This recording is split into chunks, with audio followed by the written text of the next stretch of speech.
Allez, c'est parti pour l'intro. Bienvenue internautes passionnés de voyager. Non, Fred, non.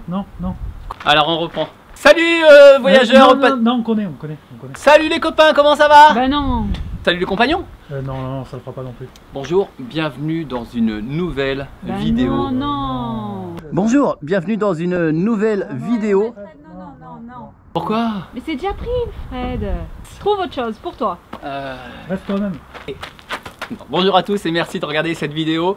Je suis super content que vous regardiez cette vidéo. Par contre moi ce que je préfère effectivement c'est rencontrer les voyageurs, vous rencontrez vous et raconter votre histoire. Et aujourd'hui je suis super content parce que je vais vous faire découvrir la famille pour moi inspirante de l'année 2021 et un camion d'expédition aussi super inspirant. Vous allez voir, on va vous raconter leur histoire et c'est complètement incroyable. Cette famille, je craque complètement parce qu'on entend beaucoup sur les réseaux, on n'a pas l'argent, ça coûte trop cher un camion d'expédition.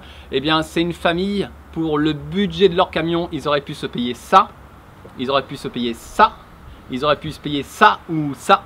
Eh bien ils se sont payés un camion d'expédition, leur rêve ils l'ont eu et ils l'ont fait et que avec de la récupération, du troc, de l'échange. Et ça pour moi ça a des énormes valeurs, c'est à dire qu'ils ont un rêve et ils vont y aller dans le respect de leur budget. Donc ne dites pas c'est pas possible, c'est complètement possible.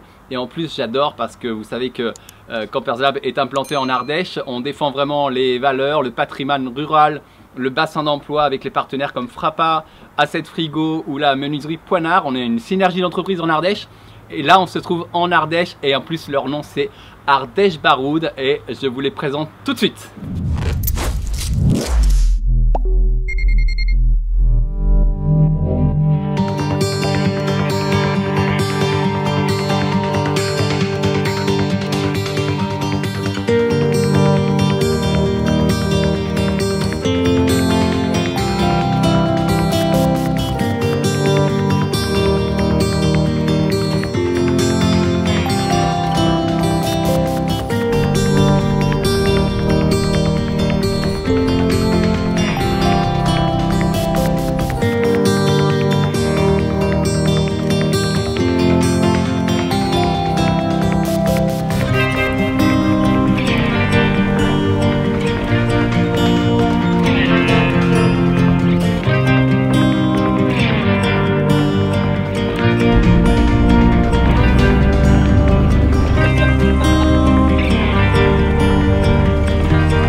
Encore une belle journée avec un super camion, une super famille. Malheureusement on n'a pas le temps avec nous, mais sinon le reste c'est magnifique, un très bon moment de partage en tout cas. Je suis un peu essoufflé, j'ai un peu couru.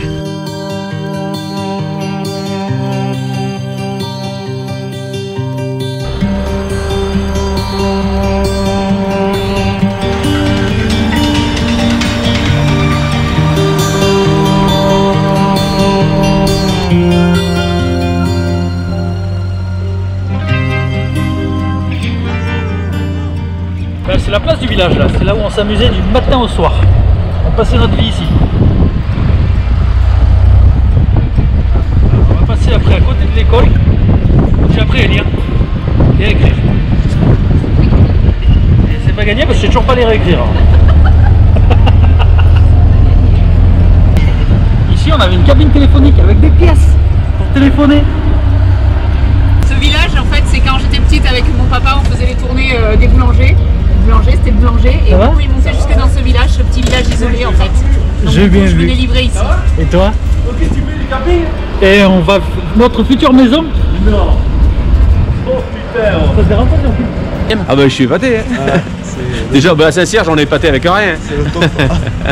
Vous le connaissez le garçon qui est dans Le le chauffeur, ouais, il me semble, ouais. C'est qui? Mehdi. Et Ben, je le connais parce qu'il est natif, entre guillemets, de Saint-Cierge.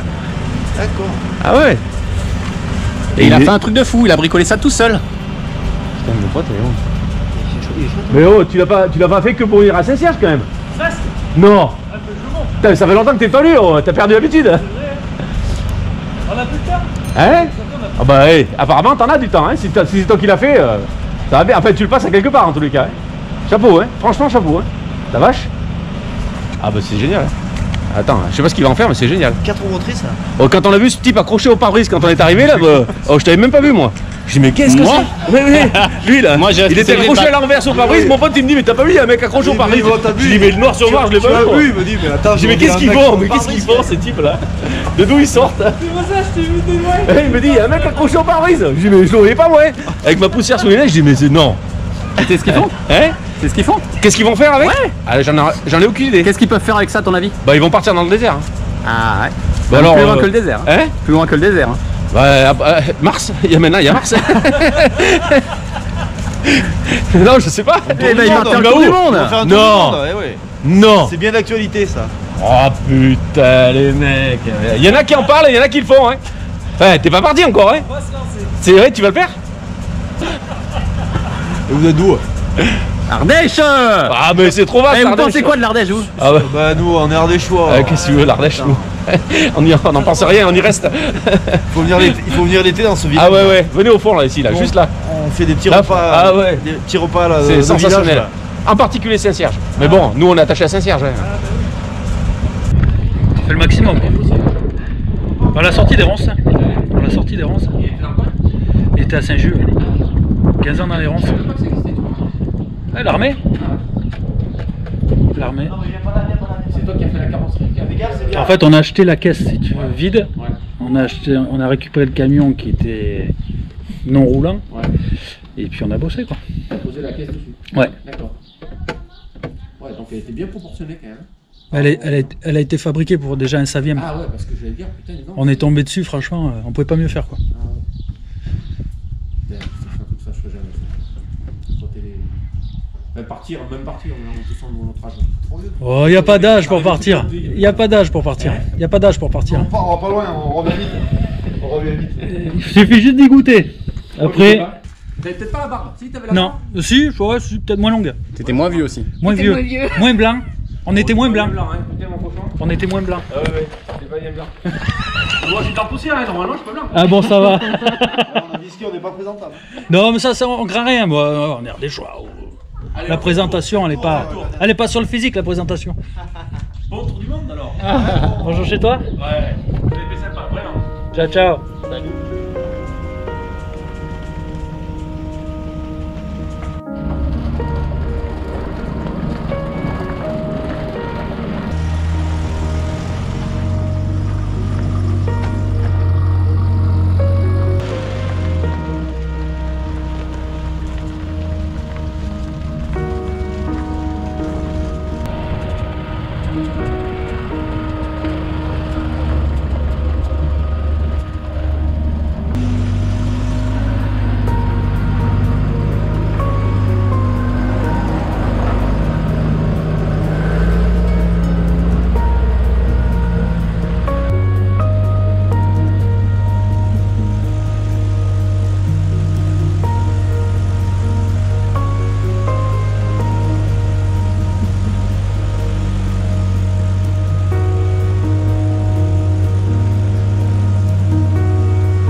Non mais je commence à connaître, c'est compliqué avec Mehdi.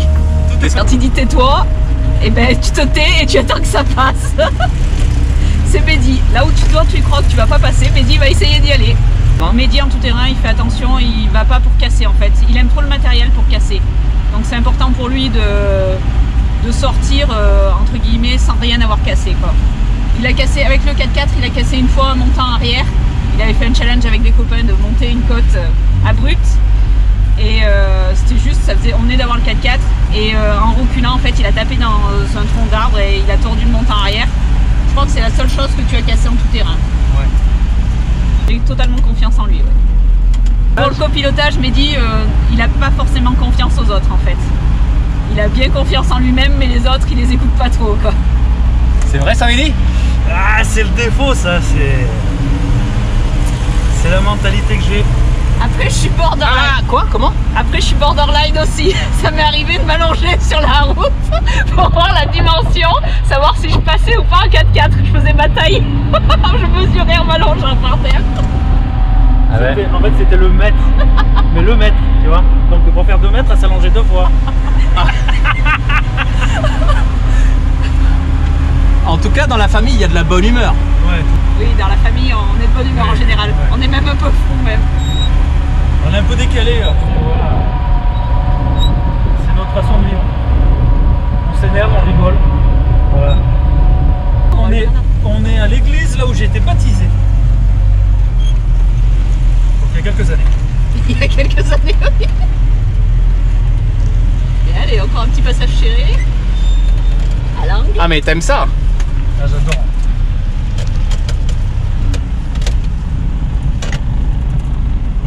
Oh putain, on part en face là-bas? Yes. Non, non, c'est une blague, il va faire de mythe. Qu'est-ce que tu fais, Mehdi? Je raye ma cellule. Tu fais des rayures? C'est le petit clin d'œil au petit Duf. C'est pour Ben. On peut pas arriver au SBA sans avoir rayé.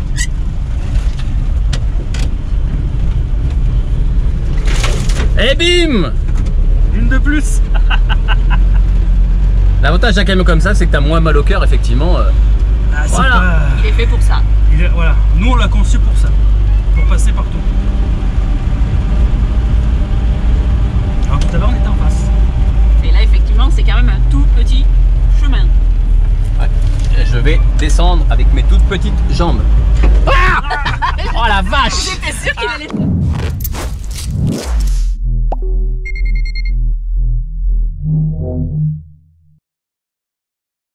On a déjà voyagé en 4x4 en fait. Ouais. Et du coup, on a fait la Tunisie. C'était le premier voyage qu'on a fait vraiment avec le 4x4. On voulait faire le Sahara, ça nous tenait à cœur. On a des origines tunisiennes, donc ça nous tenait à cœur. Puis après, on a fait le Maroc, les Balkans, et tout ça, on a fait en une année. Et bon, on n'est pas des voyageurs nés. Ça nous est venu vraiment pour faire le Sahara en fait. Et on a accroché à ce moment-là. Ce qui nous a le plus plu dans le voyage, c'est les pannes. c'est les pannes. C'est toujours un moment où c'est qu'on est dans la galère et il faut qu'on trouve quelqu'un pour nous aider, nous dépanner. Donc c'est ce moment-là où c'est qu'on fait des rencontres extraordinaires et c'est ce moment-là qu'on garde toujours gravé. Bah, un tuyau de direction qui casse, un tuyau de frein qui casse, une perte de transmission. Sur l'autoroute. On a cherché, on n'a pas trouvé.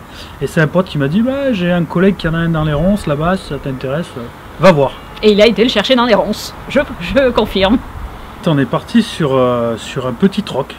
Donc le gars, je lui dis bah écoute, t'as des travaux à faire. Moi, j'ai un camion à récupérer. Donc si tu veux, on s'arrange comme ça, et puis ça l'a fait super bien, et puis voilà. Il m'a coûté rien, fait de la main d'œuvre quoi. Voilà. C'est un camion Saviem TP3 démilitarisé de 1974 avec moteur essence 2,8 litres. Oui, c'est un essence. Et qu'on peut réparer partout, de la pièce facile à trouver, à refaire, enfin voilà, un véhicule très intéressant. 8 mois, ouais. Mais sans vraiment courir, en prenant le temps de bien réfléchir les choses, d'éviter de refaire les choses trop de fois. Parce que, puis en même temps, on n'avait pas d'autre chose à faire vu qu'on ne peut pas voyager, donc c'était l'année du projet. Ouais. On aime beaucoup tout ce qui est la petite mécanique, la récup, tout ce qui est astuce en fait. On aime se débrouiller tout seul. Le système débrouille, ouais, après voilà, on aime ça quoi.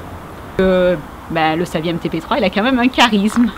Et il est mignon, tout le monde nous dit « Ah, il est mignon !» Donc c'était aussi cette image-là. Ça passe partout, ouais. Un budget minime et qui, en fait, le voyage n'est pas fermé, quoi. Je veux dire, c'est pas quelque chose, on va pas dire il a de l'argent parce qu'il voyage. On peut prouver aux gens qu'avec rien, on peut faire beaucoup de choses. Donc le truc, il est là, quoi. Donc il suffit de chiner, il suffit d'aller sur le bon coin, d'acheter beaucoup de matériel d'occasion, de faire revivre le matériel. Et après, de dire, ben voilà, je peux le faire, quoi, avec rien. C'est aussi une valeur qui nous tient à cœur. En fait, tout ce qu'on a fait, le recyclage et tout ce qui s'ensuit, c'est aussi quelque chose qui nous tient à cœur parce que on est dans une société de consommation et toujours vouloir en vouloir plus, c'est pas forcément bon. Donc du coup, le fait de recycler, c'est redonner une vie à quelque chose. Là notamment, c'est le camion. Mais c'était aussi cette idée-là, c'était lui redonner vie et qu'il reparte pour une nouvelle vie. Donc il repart avec une nouvelle famille pour une nouvelle vie. Et de nouveau voyage. On est là aujourd'hui, je pense que c'est l'Ardèche qui nous a liés. À un moment, tu nous as contactés quand tu es arrivé en Ardèche. Puis je pense que le projet t'a fait tilt à toi aussi. Et du coup, après, c'était la façon de rester entre Ardéchois. On va pas dire qu'on est chauvin en Ardèche, mais un petit peu. Donc, on s'aime bien entre Ardéchois quand même. Hein. L'Ardèche, c'est une petite communauté. On est quand même tous très attachés à notre Ardèche. Donc du coup, je pense que tu l'as compris en venant en Ardèche. Si on t'a adopté, c'est que tu es rentré dans la famille des Ardéchois. Et du coup, il y a cette communauté qui se crée et je pense qu'on essaye tous de se rencontrer. Nous, dans notre communauté, c'est beaucoup des Ardéchois aussi qui essayent de nous rencontrer. Et puis entre Ardéchois, on s'oublie pas. Je pense que Campers Lab est un beau projet. C'est un très beau projet, ouais. C'est un projet qui peut aider d'autres voyageurs à se lancer. Et à aboutir à des projets aussi qui sont assez intéressants, quoi. Au niveau de la conception, au niveau de la fabrication. Et puis, on continue à faire travailler notre patrimoine ardéchois. Non, c'est bien parce que on arrive à faire vivre un petit département dans le monde entier. Parce que c'est des voyages qui vont voyager, des véhicules qui vont voyager dans le monde entier. Donc c'est une publicité pour l'Ardèche. Et pour nous, bon là le camion n'a pas encore son logo, mais pour nous, sur le camion, il y aura le logo de l'Ardèche. Obligé. Obligé. Ah, c'est dans le cœur, là. L'Ardèche, c'est... Dans les langues, moi je suis toujours avec les mains. Ça je pense que ça ne changera pas. C'est le langage universel. Après, Karine... Bon, moi je travaille dans le transport, donc déjà je rencontre plus de monde et plus d'étrangers, donc du coup j'essaye de m'adapter et honnêtement, grâce au compte professionnel de formation, je suis en ce moment des cours d'anglais pour me perfectionner et essayer d'améliorer mon anglais. En fait, on souhaite faire la route de la soie plus, donc partir d'ici, aller vers la route de la soie. Après l'Afrique, au début c'était l'Afrique, on avait décidé l'Afrique et puis on a changé d'opinion. C'est pour d'autres paysages en fait. C'est pas une question contre l'Afrique, on ne dit pas qu'on ne le fera jamais. Mais c'est vraiment la route de la soie. Moi j'adore la Mongolie, le Kyrgyzstan. J'ai vraiment besoin de ces grands espaces vastes. Et je pense que c'est quelque chose qui me plaira beaucoup. J'aime l'équitation, j'ai fait de l'équitation petite, donc du coup c'est quelque chose aussi qui me plaît. Et j'ai envie de rester là-dessus. Puis bon, Mehdi, lui il n'est pas contraignant, il suit. Moi je conduis. Le moteur du voyage, c'est quand même plus moi. En fait, c'est moi qui conçois les itinéraires. Bon, quand j'y arrive, parce que je suis pas très organisée, dirons-nous. Mais bon, on aime ça aussi, l'improviste. Ouais, l'improviser, c'est vrai qu'après, voilà. Ça fait partie de nous. En fait, je crois qu'on n'y arrivera pas. Même avec le camion, on s'est dit, mais il va falloir des itinéraires hyper carrés parce qu'en hauteur, en ci, en là, ça fait 2 fois qu'on part. On a déjà fait plein de rayures. Enfin bon, voilà. Je pense qu'on aura des difficultés à s'adapter à ça. Après, oui, niveau voyage, c'est quand même moi qui est moteur. Mehdi reste la technique. Honnêtement, on ne peut pas faire l'un sans l'autre, en fait. On est une équipe. Un bon binôme. Oh, bonne question. Que peut-on nous souhaiter de mieux comme expérience? De rencontrer plein de personnes. Le contact avec les gens, ouais. On adore l'humain. Ouais. De dormir chez l'habitant, discuter avec l'habitant, apprendre comment ils vivent. Leur montrer, nous, ce qu'on sait faire, eux, ce qu'ils savent faire. Le contact. De l'échange, ouais, du partage. De l'échange, du partage, ouais. Donc on a une chaîne YouTube, aujourd'hui on l'a fait vivre mais peut-être pas assez pour certains. Bon, nous on n'a pas forcément envie d'en faire une exploitation comme certains le font. Moi je conçois la chaîne YouTube en fait comme un souvenir, je me dis que plus tard mes enfants pourront le regarder ou même moi, ça me fera plaisir de regarder ces vidéos de voyage ou tout simplement des moments en famille. Ouais, puis du partage aussi. Du partage aussi, oui, partager notre expérience et puis donner l'envie à d'autres. On est aussi sur Insta où c'est que là, c'est plus quotidien en fait, on partage plus des petites séances quand on voyage parce qu'après je tiens pas non plus à partager toute ma vie privée dessus. Ce qu'on peut dire pour les gens qui nous regardent, c'est de ne pas hésiter à sauter le pas si vraiment ils veulent le faire et d'arrêter les appréhensions, de dire est-ce qu'on va y arriver ou pas, quoi. En gros, si on veut, on peut. Ouais, moi je dis croyez en vos rêves et persévérez. C'est aussi simple que ça. Il n'y a pas d'interdit dans la vie. Elle est si courte. Je prendrai le volant quand il m'aura mis une direction assistée. C'est trop dur, même le frein à main, j'y arrive pas, désolé. J'ai essayé, mais non. Mais c'est l'objectif, parce que bon, on se dit partir loin, et s'il y en a un des deux qui est malade ou qui a quelque chose, on peut pas rester comme ça, donc c'est l'objectif. C'est sa prochaine étape technique, direction assistée. En tout cas, je tenais à vous remercier pour cette interview, de nous avoir montré tout ça, et on va peut-être montrer tout à l'heure des images un peu de l'intérieur. Merci à vous, merci de m'avoir accueilli pendant ces journées et d'avoir partagé tous ces moments. C'était vraiment chouette, merci à vous. Merci à toi, Fred, Merci surtout, à toi, ouais. Et puis, bonne route. Merci. Et j'espère qu'on va se croiser sur les routes de France, j'espère du aussi. monde, etc. Plein de fois, j'espère qu'on croisera plein de monde. Ben, sautez le pas, tentez le voyage. Quand on y prend goût, on n'y arrive plus à s'arrêter après. Moi je dirais rêver, c'est vivre. Allez, merci Ardèche Baroud. Merci. Au revoir.